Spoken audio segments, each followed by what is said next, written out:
and Craig Smoak. Jeff Howe on the horn in Austin. Also 247 Sports, Longhorn Blitz, all of that covers UT, Texas, and Oklahoma Saturday. And a game that's, very intriguing, not just because of the rivalry, because Oklahoma somehow remains unbeaten, and Texas looks like they may have life back in them after their last wins against Texas Tech and TCU. Jeff, let's start with Bijan Robinson. I love the guy as far as as a player, but also listened to him when he was at Big 12 Media Days. If Tom Herman was still the head coach, would he ever get that many carries in a game? Oh, man, I shudder to think about what that would look like. No, I don't think so. Tom, the logic kind of, it was almost talking in circles at times by the end, Smokey, to be honest with you. Any time we asked about Bijan's touches last year or lack thereof, Tom Herman's logic always came back to, when we had Zeke Elliott at Ohio State, we kept him on a pitch count as a freshman, and look at what worked out for him.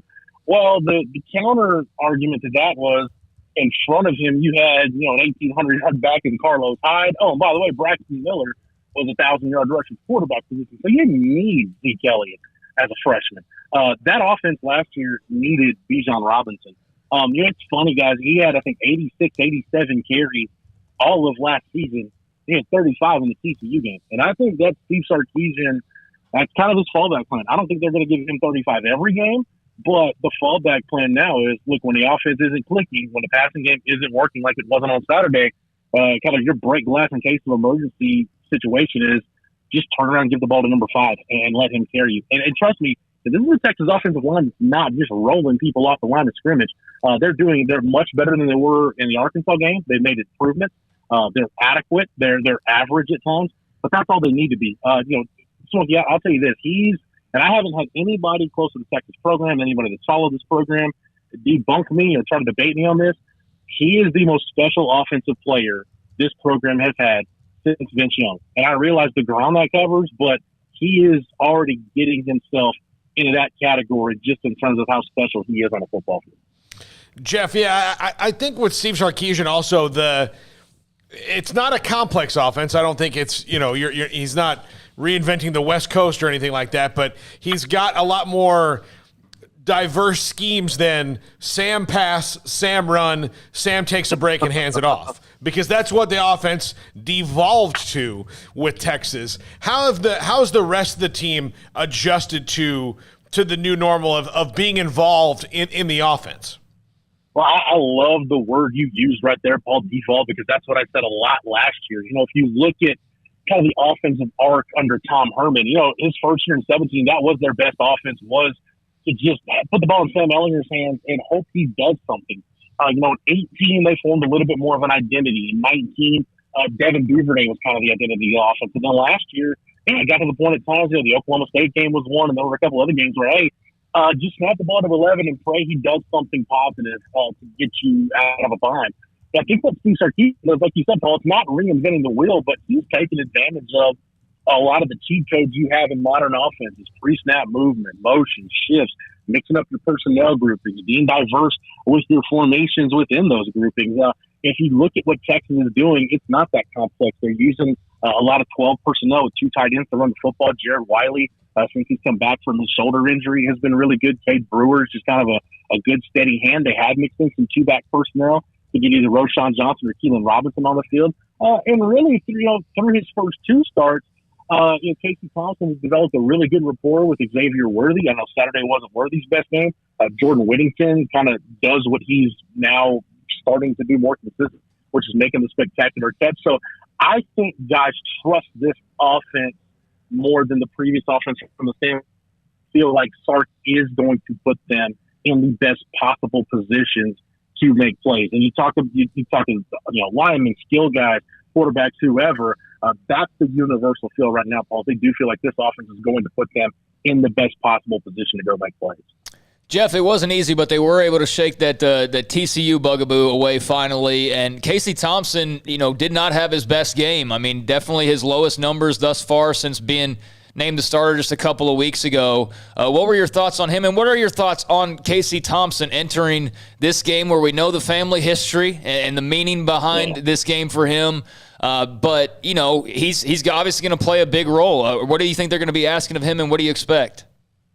Yeah, I think for the TCU game, Craig, it was, that's something you always worry about. And because, we've seen it at Texas over the last decade. First couple of games are really good, but then who's that first big opponent you face? And typically, more often than not, for whatever reason, it's been Gary Patterson, that TCU defense. And look, that's the game on the schedule Gary Patterson wants to win more than any other game. You talk to TCU people, they'll tell you that. It's kind of an all chips in kind of game for him. Also, Casey Thompson saw some looks that he hasn't seen before. They did run some different blitzes and mix things up, but so from that standpoint, it's a little more complex than what he saw against Rice and Texas Tech. But it seemed like, Craig, just kind of a culmination of a lot of things. The offensive line, from a pass blocking standpoint, didn't necessarily help him out. And then when he did have time and he was able to set his feet and get the ball to guys, a lot of drops on Saturday. So I think there's a lot of different issues, not anything on Casey Thompson specifically in the TCU game. The one thing I like, Craig, going back and getting to the Oklahoma question, that he did that they're going to need him to do is when things break down, they need him to be a decisive runner and make plays with his feet. That's the edge he had over Hudson Card even throughout their competition. That's one thing that's one of the reasons I think why Steve Sarkisian made the change. He really didn't need to show that much against Rice or Texas Tech, but the few times he needed to do it on Saturday against TCU, he did it. Because I'll tell you what, this Texas offensive line, even when they had a guy like Cam Cosby the last 2 years, they struggled mightily against Oklahoma, not just because of the talent Oklahoma has on their defensive front, but Alex Grinch, he loves a lot of movement. He loves mixing front. They'll play a lot of twist games up front to get guys free. And Texas has not handled any of that well in their last two matchups with Oklahoma. So this is going to need to be a game where Casey Thompson is decisive with his feet. And, the number is scary for Texas fans. First-time Texas starting quarterbacks in this game since Peter Gardere, 3-14-1 in this game. So, the history isn't great for guys making their first start in this game, but this isn't your typical first-time starting. Casey Thompson knows what this game is about. He's traveled there as Sam Ellinger's backup, so he's been in the stadium. He kind of knows the atmosphere. Yes, it's going to be different when he steps on the field as a starter and plays in it for the first time.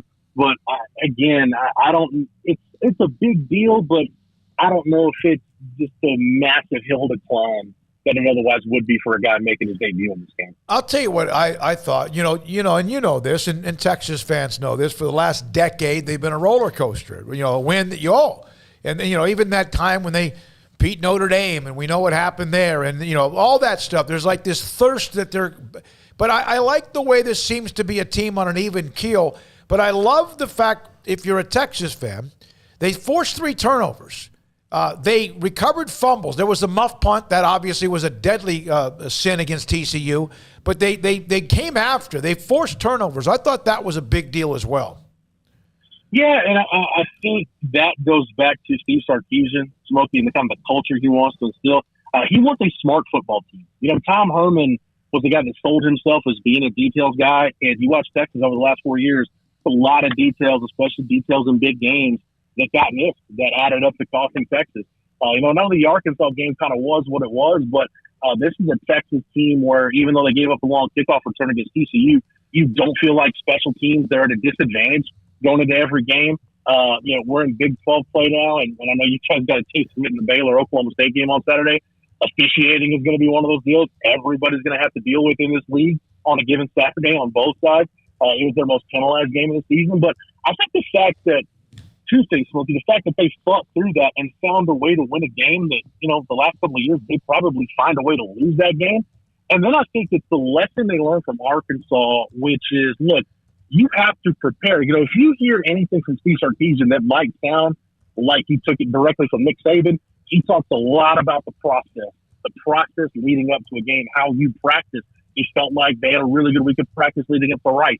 And then Texas Tech, he said, is the best week of practice they've had all year. It felt like the preparation was good going into the TCU game. So I think guys are, I'm not going to say Texas is there yet in terms of understanding that standard, but I feel like guys finally understand, or starting to understand what Steve Sarkisian's talking about when he talks about the process and playing to a standard. And to your point, Smokey, that's something Texas hasn't had since the glory days under Matt Brown, when you knew what you were going to get from Texas pretty much game in and game out.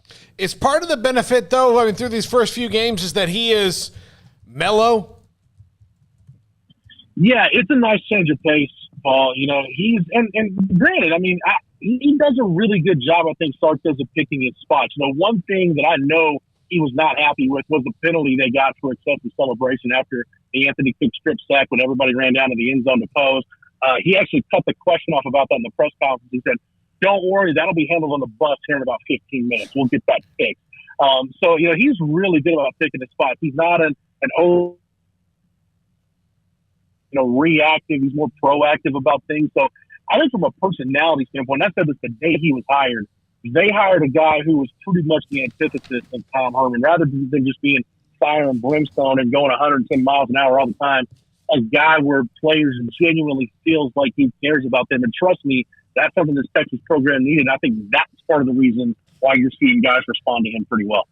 So, Jeff, on the health front, Denzel Okafor now out for the year. Wide receiver Troy O'Meary out as well. Looks like Josh Thompson will be back. Anything that I'm missing there as far as important health notes entering Red River? No, Craig, I mean, they're kind of like everybody getting to the halfway point. There's some guys who are a little banged up here and there. I know Luke Brockermeyer had some cramping issues in the TCU game. And the Denzel Okafor thing, that's just unfortunate because it's a really bad way for anybody to end their football career, especially a guy who's given as much to this program as Denzel Okafor has. But, one thing about the Texas offensive line, Derek Kerstedter's kind of a wild card for him. He's played everywhere. They slide him over to left guard. They plug Andre Carrick, the redshirt freshman, in the right tackle, and they just kind of were off and running. If you look at Pro Football Focus in terms of run blocking, it was our best game of the season with Kerstetter at guard and Carrick at tackle for most of the game. Josh Thompson coming off the head injury. I do think one thing that kind of surprised me in the TCU game, I would have expected TCU to go after the Texas corners more because this Texas secondary has not played the deep ball well at all this season, especially Deshaun Jameson coming off a pretty forgettable game against Texas Tech and Darian Dunn making his first start. TCU never really challenged the corners, so I think to get Darian Dunn some live in-game reps was critical, and then to get Josh Thompson back for a week where, say what you want about Oklahoma, and we all know that offense, when they get it together, they're going to be one of the more explosive offenses in the country. I think Texas is hoping that doesn't happen this week, but now they're as healthy, Craig, right now as they're going to be. And I think for Texas fans, the best news they got all week was Bijan Robinson saying yesterday, coming off the practice, said, yeah, he feels great, and he's ready to roll on Saturday. So as long as Five is healthy, I think for Texas fans, they'll deal with all the other stuff. Thank you very much, Jeff. Appreciate your time. Jeff? 247. Yeah, Jeff, who do you have this weekend? Yeah. I'm leaning Oklahoma right now just because I don't like first-time starting quarterbacks and I don't like first-time head coaches in this game. But as inconsistent as Oklahoma has been this year, and quite frankly how bad they've looked at times, I'll tell you this, I don't think either one of these teams is prepared to blow the other one out. Yeah. So right now, I'll take Oklahoma in a very tight game with the right to reserve I'll reserve the right to take a pick later in the week. Thanks for the call. Yeah, Oklahoma's inconsistency in offense, at least so far, kind of, to me, leaves this door open. Who knows? Plus the emotions of this game. We've seen upsets. We have seen that before. You can't lose to Charles Thompson's kid, right? Like, that's a sin. Was it one of your greatest players of all time's kid for the arch rival? How often will that be brought up, like Charlie Brewer was never recruited by Texas? As often as we saw Sam Ellinger's mom in the stands. Yeah. So every other drive. Yep, and it was going to be Hudson Card's mom for quite some time, but that didn't last very long. It was for about a game and a half. We did see her a lot. When we come